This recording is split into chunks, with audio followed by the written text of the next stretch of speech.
This show is dedicated to helping you strengthen your family tree and live financially free. Welcome to the Marriage, Kids, and Money podcast, everybody. This is Andy Hill, and today we're talking about saving for our children's future. There comes a point in time when we're feeling pretty good about our own financial situation, and we turn our attention to our kids. What can we do to make sure they have a financially prosperous future? Today, I'm exploring this topic with certified financial planner professional Damian Dunn. Damian is the Director of Personal Financial Strategies at Your Moneyline. Damian also co-hosts the Pete the Planner Show, a syndicated radio show and podcast. Damian has been in the financial industry for nearly 20 years in various roles, but has found his passion by being able to provide accessible and affordable financial guidance to anyone who seeks it. Damian is also married and a proud father to 2 kids living in Indiana. Welcome to the show, Damian. Well, thank you very much for having me. I appreciate it. Absolutely, absolutely. So, Damian, we've heard a lot about this student debt crisis that's affecting our country. $1.5 trillion and probably growing fast. What are ways we can invest today to help our kids avoid this mess in the future? Yeah, the rumors are true. There's a lot of student loans out there, a lot of debt. Probably not going away anytime soon, regardless of what may be being promised from potential presidential candidates. So we've always thought it's best to try and take care of your own house without trying to lean on promises of somebody else. So the best way to prepare yourself and your kids for college is to start saving now. If you haven't done it previously, try and get that date sped up as much as you can. And the preferred vehicle for most people to save into is a 529 account for college savings. 529s are set created especially for college savings. And actually now you can use them for high school and junior high and elementary as well. But for most people, it makes the most sense to focus on the college side of it. You can set money aside. It will grow tax-free or tax-deferred, at least in this case. And then if it's used for a qualified expense, well, the magic of all magic happens and you don't have to pay taxes on that money or the growth when it comes out. So they are a fantastic tool to prepare you and your child, nobody knows, your kids, for college. Excellent. Very cool. So the 529 can cover, what can it cover? Tuition and fees and books and what else?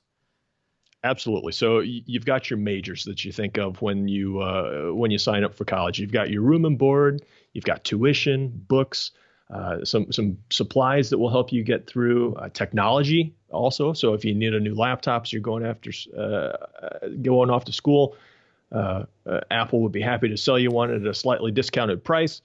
And things of that nature, those are all considered qualified expenses for your post-secondary or your secondary education at that point. However, there are some important things that 529s do not cover. And one that catches people off guard every once in a while is you cannot use 529 money to pay off student loans. So be aware that if you have some money left over in a 529 account, however small of percentage people that may be when they're finished with their time at college, you can't go back and start taking that money and putting it towards your student loans. That is not a qualified distribution. Yeah. If somebody has 2 kids like you, are you saving in 2 separate 529s or one combined? What's the solution? Or does it even matter? Technically, you could do it for one in one 529. However, the challenge becomes you have to list a single beneficiary on each account. Therefore, you can only use that money towards expenses incurred by that child. So if you've got 2 kids, 529s are incredibly inexpensive, typically free in, I think, just about every state that offers them. Go ahead and open 2 and contribute to those accounts. Make sure you're not setting yourself up for a big headache down the line. And if something happens to where one of your kids gets a scholarship potentially and doesn't need that money, well, you can simply change the beneficiary on that child's account to your remaining child's account and use both pools of money for that one remaining child. Got it. Okay. Now, I've heard a lot about prepaid tuition versus the 529. When would that make sense to do? Prepaid tuition is a bit of a tricky subject. If you are 100% sure that your child is going to go to an in-school state, then prepaid tuition might make a little bit of sense, especially if you're conservative and you want to make sure that you're getting tuition locked in at today's rates and not what they may be in 10 or 15 years from now. Tuition might make a lot of sense. However, there are some, potential downsides to tuition as well. First, it's not going to earn the same type of return as if you were to invest it in a 529 savings plan, which is the other side of 529. So you've got 529 savings plans and 529 prepaid tuition. So if you want to get the most you can out of that money and you've got a nice time horizon between now and the time you're going to need that, savings accounts, the 529 savings accounts might be the better way to go. However, if you are confident that your kid is going to go in state and you want to take advantage of less expensive, I'm not going to say cheap, less expensive tuition, the 529 tuition plan might be a viable route for you. Yeah, I'm looking at, 2030, I think, when my daughter's going to go to school, and the $200,000, something great, something glorious like that, some beautiful number like that. You got to think something has to change between now and then, but we can't plan for that. We got to plan as if it's all going to be the same. Like you said, take care of your house, right? Absolutely. That's right. Well, let's talk outside of college. So we've got some money and we want to help our kids, maybe plan for retirement, because we know compound interest is just going to help us out in the long run. We've talked about the advantages of a Roth IRA on this show before, but how can this be used to help our kids in the future? Roth IRAs are pretty lovely little creatures, if we're being honest. You've got all sorts of options that you can use them for, because what most people may not be aware of, or some people, I don't want to say most, because gosh, lots of people looked into Roths anymore. You can always get those contributions back out. So if you wanted to use a Roth IRA to be a backup for college funding, it's possible to do that, because you could start taking money out of that Roth, the contributions only, well before you reach age 59 and a half. So if you've got a nice pool of money in a 529 account ready to go, but you need just a little bit more to help you get through that year, you could potentially access that money inside of the Roth, the contribution side. Weddings, same thing. It doesn't matter what you're going to use the money for. You've already paid the taxes on it. You can go get it whenever you want. Now, if you have to dip into the earnings side, you have to be a little bit careful. There's a 5-year rule that comes into play. There's also that 5-year rule is a little tricky, by the way, as well. So if let's say you open the account when you are 57, you turn 59 and a half, you think, great, everything's ready to go. Not so true. You have to wait that 5 years still. So you've just unintentionally pushed yourself a few years further into what the government considers a reasonable retirement time. So make sure you've got the 5-year rule accounted for. But if there are expenses, you can go get some of that money. I try not to encourage people to do that. Retirement accounts are set up for retirement. It's in the name. But life happens, man. We all know that. Sometimes unexpected things pop up, or you need some access to some cash. And knowing that you can go get your contributions out of that Roth type account, man, that's a huge advantage. Absolutely. Yeah, that's a really good point. And like you said, it can be used for anything at that point, because it's just your contributions. So what about a Roth IRA specifically for kids? Like if they have some earned income, can we start one for them? Yeah, absolutely. As long as the income is theirs and they earned it fair and square. Now, if you are a self-employed person or you have your own business, earning it fair and square can sometimes look a little bit differently, but that's okay.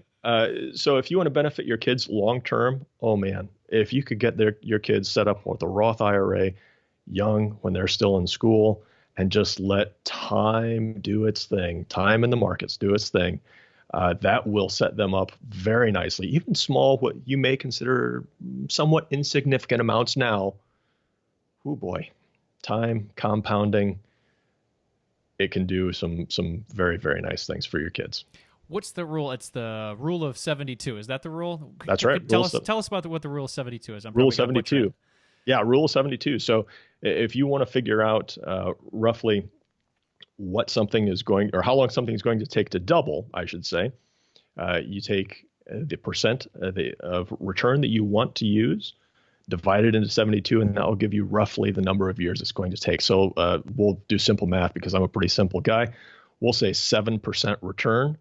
7 into 72 is roughly 10 times. So it's going to take roughly 10 years for any given amount to double. So if they manage to get, let's say, $10,000 saved by the time they graduate high school. That may be a little aggressive for some people, but let's just say $10,000. 18 by 28 if they don't touch it, if they're very responsible, or you just happen to carry around a big stick all the time and tell them, no, don't touch that. They're going to turn it. That's going to be $20,000 by the time they're 28, and then $40,000 by the time they're 38, and then $80,000 by the time they're 40. I don't know where we're at. The numbers are just getting too big. I don't know what to do here. But you can see that with just a little bit of foresight and pre-planning while they're young, it can make a huge, huge difference for your child in the long run. I love it. That's great. Well, we talked a little bit about some of those big future events. You talked about, a wedding or the house down payment, and you can use the Roth IRA for that if it's your contributions, like you said. Sure. What other vehicles might we be able to use for some of those bigger events for our kids down the road?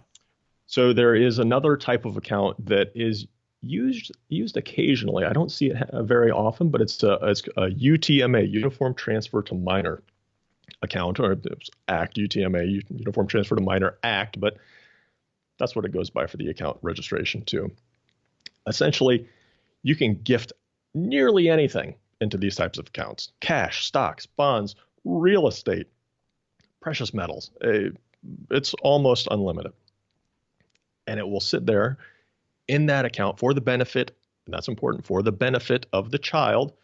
And you have control over that account as the parent, or custodian in this case, until they reach a designated age. Most states, that's age 21. Sometimes you can get that to 25. Check local listings for what that may be. Here's the catch. Once they reach that age, they have complete control over the account.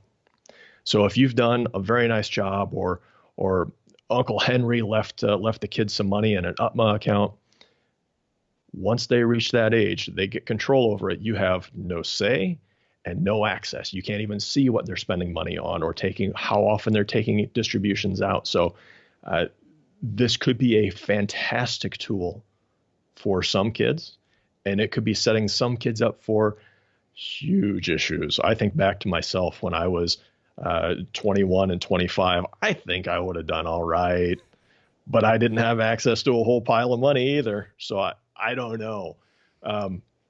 That's a fine wire that we walk. But yes, an UTMA account could be used to build long-term stability. Very, very much. English, I speak it every once in a while. You should have called me in the morning, Andy. I'm struggling now. Throw you some coffee. Yeah. But yeah, UTMA accounts can build long-term stability, but they do come with some caveats. Yeah. So I'm thinking, what would be the benefit? I guess, what would be the benefit? Maybe I would just invest in a brokerage account for myself, or a brokerage account with my name on it versus a brokerage account with their name on it. I guess, if I was planning to save for their wedding or a house down payment, would it make more sense for me to do it in my brokerage account or theirs? So there are some tax benefits that come with UTMAs, not huge tax benefits. When I consider the downsides, they're not quite enough to tempt me into saying, yeah, let's go full in on UTMAs. I would probably say just do it with yourself. And that way, if you feel like you can benefit your kid in some other way, or meet out the funds that you've set aside using the annual gift tax exclusion, that's probably what I would hedge on. The other thing that you need to be aware of is that if you do open an UTMA, that's going to have an impact on eligibility for financial aid in college as well. Mm-hmm. So that's going to be looked at and considered differently than if it's owned by the parents. So if you are doing your darndest to save and prepare for college, and you've got this UTMA account, you might be kind of shooting yourself in the foot a little bit by taken some money off of the table just because of how the assets are registered and owned, when you could essentially get pretty close to the same results if you just owned them in your own name. Yeah, if you had it in your own brokerage account, like you're saying, you could at least then make the choice of how you want to use this money. If it's in their name, it's like, well, it's in their name and they're going to get that money. So, okay, that's a very good point. Well, let's talk about some like more near-term things. I've got I'll use me as an example. I got a 7-year-old daughter, and she'll be turning 16 in what is that? I'm bad math too. 9 years? 9 years? 9 years. What about saving a car for her? Would that be better to put in like a brokerage account, so since we've got a long time horizon, or should we just check out like a high yield savings account, something like that? The old rule of thumb, and I hate rules of thumb, I got to tell you, is that if it's a time horizon 5 years or greater, you can put it in the market. I don't know if I'm comfortable with that for something like a car. It just doesn't sit well with me. It seems like that could be a joint savings goal almost between you and your child. I'm dad, mom and dad are going to contribute this amount, and you're going to be responsible to come up with the rest. And we're just going to keep stashing cash in here, and you can see the balance creep up bit by bit. And if you're falling a little bit short, well, something's going to have to change. Either we're going to have to get a car that may not be exactly what you want, we're just going to have to put it off a little while longer. I think the lesson can be missed in that case if you use the market and something uncontrollable by you or your daughter or your child, the account value goes down. And now all of a sudden, what you had, the $10,000 you had set aside for the car is $7,000. And that's just not going to cut it for the type of transportation you want your child to have. So the opportunity of greater returns is so tempting, and I get it. But for a goal like that, I'm not sure the market's the best place for it, even if you've got a reasonable time horizon. Yeah, I like that. And also, like you said, it's liquid, and you can get it right away. Absolutely. And man, if that market crash happened right around the time they wanted to buy that car, do you think they'd ever want to invest their money in the future? That's a tough life lesson, man. I don't know how I would have handled that. I love it. Well, are there any other things that I'm forgetting with regard to investing for your kids in the future? Other vehicles, other savings opportunities that you've come across in your line of work? No, we've hit most of them. The 529, if you can figure out a way to get into a Roth account for your kids, fantastic. UTMA accounts are available, but have some huge conditions that come along with them. Don't discount the power of just an old-fashioned savings account and getting habits built up. For goodness sake, my kids have habits of picking up the Kindle or turning on Netflix already, and those are habits that I wish they probably wouldn't have. But we also try and build the other habits into them as well, as far as being a consistent, responsible saver and things of that nature. So, are there other accounts? Maybe, but those are going to be the ones. If you're focused on those three types of accounts, you're really going to be splitting hairs to do any better than those. Yeah, very cool, very cool. Well, we're talking about this. This is a very privileged conversation that we're having right now. We've got our finances in a good spot, and now we want to help our kids have an even better life, right? So, how can we make sure that we're doing all the saving and investing for our kids, that they will still have the work ethic to want to try as hard as we have as they become adults? Sure. I think you have to get kids involved in the conversation as soon as you think they are emotionally and ready and mature enough to have those conversations. Show them the sacrifices that you and your spouse or your co-parent make for those kids, and the decisions that have to come down to doing X or Y. And eventually, don't be scared to show them a paycheck and show them everything that comes out of one of those bad boys. That is an eye-opening experience. And if they have an idea of what that looks like, they know that just because you think mom and dad make a lot of money, well, that's not necessarily always the case. There is a lot of sharpening of pencils and fine-tuning of budgets that happens on a month-to-month basis for a lot of families. And the fact that these kids have as many things as they do have, we could debate on whether or not it's really to their benefit or not, but it's by no small effort on the parents' part to make that happen. So get the kids involved, and then possibly, if you think they are willing, and well, they're probably always willing, but ready, let them help in making some of the family decisions. Give them a taste of trade-offs. So we could do this, but that means we can't do that. Or we don't have quite enough money to do this week. Should we wait and not do anything, just have a good time around the house or at the park or something like that? Save a little bit more money and then go do that big thing that we wanted to do next week.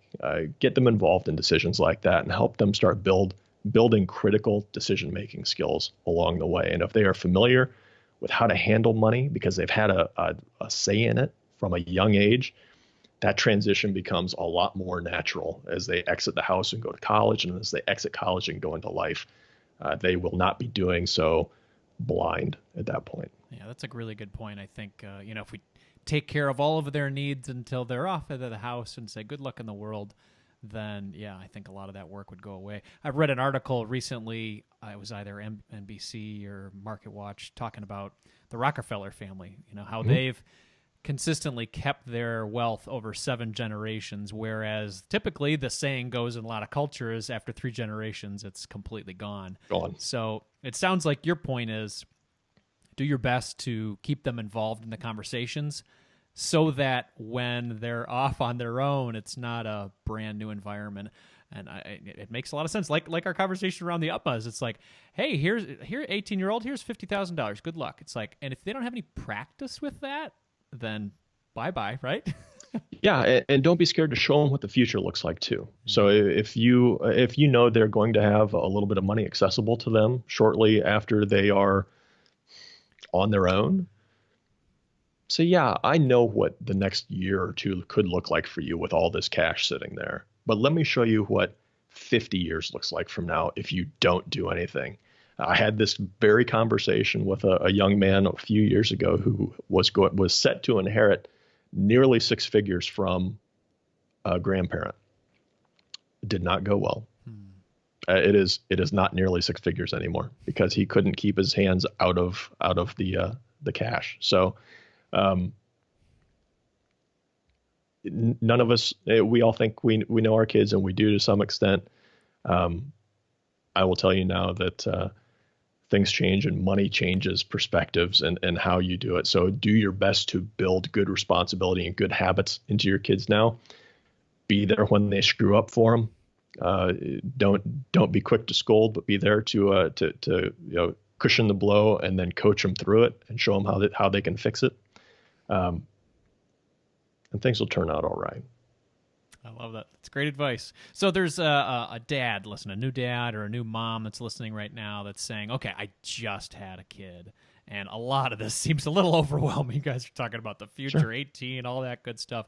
What are some just simple money moves new parents could make to, I guess, secure their future as well as their kids? Sure. 2 things. A few things. First, congratulations, new dad who just had the kid, whoever you may be. We know you're out there somewhere. The first thing is going to be get organized. If you don't know what's coming in and what's going out and how much and who you're paying what, you got to know that. I'm not saying you have to budget your income down to every stinking penny you got, but you got to know where it's going.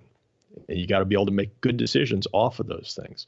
So maybe you do some spending inspection, as I like to call it, and you look at some credit card statements or some bank statements, whatever it may be, and man, there's an epiphany. I didn't know I was spending, a couple $100 more on food, whether that's dining out or food, than I thought I was. There's no reason for that. Well, gosh, you just freed up $2,400 a year if you can get that in range. That makes a huge difference to your stability and your kids' future stability as well. So get organized. The second thing is get automated. I've almost screwed up the word there. English again, it's tricky language, man. Automated. Get automated. So as many things as you can get scheduled to happen automatically that just are out of your control is not exactly right, but you don't have to think about it. Did I make the Roth contribution? Did I make the 529 contribution? Just get them set up and they become automatic and you don't have to worry about it anymore. And as time goes on and those accounts build in good times, and the contributions happen in bad times, which is where you really make the money, as long as you're making the contributions in the bad times. It may seem counterintuitive and uncomfortable, but man, don't give up when the market starts to go down. Keep throwing that money at it. That's where you start to make big progress when the markets turn around. If everything's automated like that, you can't get in the way of yourself, and you can't let your emotions stop you from doing the right thing by doing the comfortable thing. Those two paths, when they cross, sometimes can lead to some really unintended consequences. Yeah, absolutely. Absolutely. Well, Damian, this has been a lot of fun. Where's the best place for people to connect with you and learn more about what's going on in your world? I accept smoke signals all the time. I have a spot on Twitter. I don't frequent it very often. Actually, that's not true. I check out Twitter all the time. I just don't comment very much. So I am Damian D, Damian. I am Damian D. You can find me on LinkedIn, or you can just go download the latest Pete the Planner podcast and listen to Pete and I stumble through some questions and give our best answers that we can, and try and include a little bit of lightness and levity in there as well. So you can always reach me through the links that we have on the podcast as well. Excellent. Well, everybody, this is the Pete the Planner Show with Peter Dunn and Damian Dunn. This has been my favorite podcast I've listened to all year. So if you guys are looking for some entertainment and some fun with money, check it out. It is a great show. Damian, thank you so much for your time today. I really appreciate it. Oh, love being here, Andy. Thank you very much.